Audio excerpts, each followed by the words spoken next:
नमस्कार, Vibhas Mishra astrology world में आप सबका पुनः हार्दिक स्वागत है। आज का जो एपिसोड है इसमें हम आपको बताएंगे कि आपकी हथेली में अगर दोहरा भाग्य रेखा हो तो इसका रिजल्टेंट वैल्यू क्या होता है। आप ध्यान से देखिए इस हथेली को, इसमें दोहरा भाग्य रेखा है। एक भाग्य रेखा देखिए यहाँ चंद्र पर्वत से निकलकर और शनि तक गया है हृदय रेखा को स्पर्श करते हुए, और दूसरा भाग्य रेखा जीवन से निकलकर और मस्तिष्क तक गया है। तो इसको यहाँ हथेली में हो गया दोहरा भाग्य रेखा। तो ऐसे लोगों का भविष्य क्या होगा, तो यहाँ पर देखें एक भाग्य रेखा जीवन रेखा से निकली है मध्य से, यानी इस उम्र को आप मान के चले 30 वर्ष, और एक भाग्य रेखा जो चंद्र पर्वत से निकली है, यानी ऐसे लोगों का सोर्स ऑफ इनकम एक से ज़्यादा होता है। पहली बात। दूसरी बात है ऐसे लोग मल्टी टैलेंटेड होते हैं, यानी व्यापार में भी सफल होते हैं, नौकरी में भी सफल होते हैं।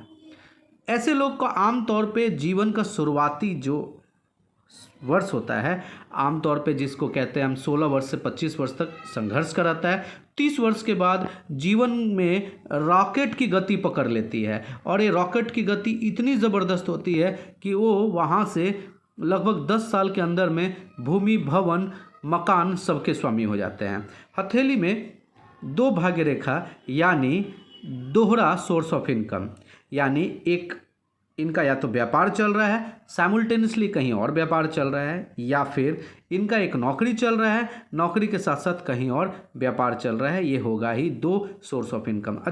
ऐसे लोगों को एसेट भी दो मिलती है, हो सकता है एक पिता के द्वारा मिल जाए, दूसरा अपने खुद के पराक्रम पुरुषार्थ के द्वारा ये खरीद लें। तो कुल मिला के ऐसे लोग भाग्यशाली होते हैं, टेक्निकल एजुकेटेड होते हैं, जो भी काम में हाथ लगा दे उसको पूरा करके ही धर्म लेते हैं। ऐसे लोग उदारवादी भी होते हैं, दूसरों की मदद करने वाले भी होते हैं, जीवन के मध्य भाग में तरक्की करने वाले होते हैं। क्योंकि ये पॉइंट देखिए जहाँ से निकली है भाग्य रेखा, ये आयु का लगभग 30 से 32 साल है, यानी 32 साल से लेके और फिर 46 साल तक, ये लगभग 14-15 साल का जो पीरियड है इनके जीवन का क्रीम पीरियड होता है। ये पूरे मक्खन लाइफ होती है, यहाँ पर अपने लाइफ का सब कुछ को अचीव कर लेते हैं। हथेली पर इस तरीक़ा से दोहरा भाग्य रेखा होना, चूँकि ये चंद्रमा पर्वत से निकला है, यानी ऐसे लोगों के जीवन में स्त्री जो है वो भाग्योदय कारक होती है। इसलिए कहा जाता है कि जिनके हथेली में भी इस प्रकार से भाग्य रेखा बना हो उनका भाग्योदय विवाह के बाद होता है। स्त्री यानी इनकी धर्मपत्नी भाग्य लेके आती है, ये तय है। विवाह के पहले ये लोग बहुत सामान्य रहते हैं, और विवाह के बाद ड्रामेटिकली चेंजेज होता है इनके लाइफ में। हमने ये चीज़ को गौर किया है। आमतौर पे ऐसे लोगों को ससुराल पक्ष भी धनाढ्य मिलता है, यानी वहाँ से भी इन लोगों को लाभ प्राप्त होता है जिन लोगों के हथेली में इस तरह की रेखा होती है।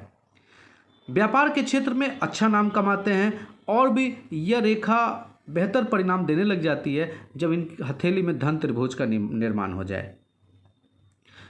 चंद्रमा पर्वत से निकली है माता, बहन, धर्मपत्नी या फिर कोई भी स्त्री वर्ग इनके लिए सहायक साबित होंगे। वो हो सकता है कि इनके ऑफिस में कोई महिला हो, या फिर इनके जीवन में कोई एक ऐसी महिला आई जो इनकी बहन बन के आई, या फिर किसी तरीक़ा से जिनके आने से इनके जीवन में संपूर्ण परिवर्तन हो जाएगा। ये तय समझिए।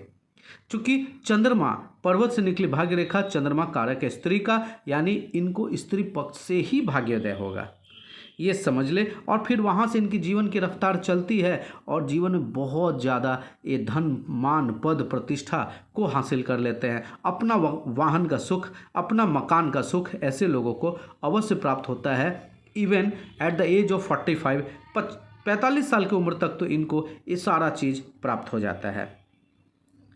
ऐसे लोगों को एक चीज़ और हमने देखा है कि ऐसे लोग बहुत ज़्यादा करुणामयी होते हैं, और कभी कभी भोलेपन के कारण नुकसान भी पा लेते हैं। क्योंकि देखिए ये जीवन रेखा से निकली भाग्य रेखा मस्तिष्क रेखा पर जाके रुक गई है, तो ऐसे लोग अपनी बेवकूफ़ी के कारण भी बहुत ज़्यादा प्रोजेक्ट इनकी कैंसिल हो जाती है। यानी जीवन का बहुत ज़्यादा जो अपॉर्चुनिटी है खुद की बेवकूफ़ी के कारण भी ऐसे लोग खो देते हैं। होम सिकनेस होता है, घर से बहुत ज़्यादा लगाव होता है, यही होम सिकनेस के कारण ये लोग बाहर की अपॉर्चुनिटी को खो देते हैं। तो आज की हथेली में हमने दोहरी भाग्य रेखा के बारे में बताया। उम्मीद करता हूं कि ये वीडियो आपको पसंद आया होगा। नीचे कमेंट सेक्शन में बताएं कि वीडियो आपको कैसा लगा। जय श्री कृष्णा, जय श्री राधे।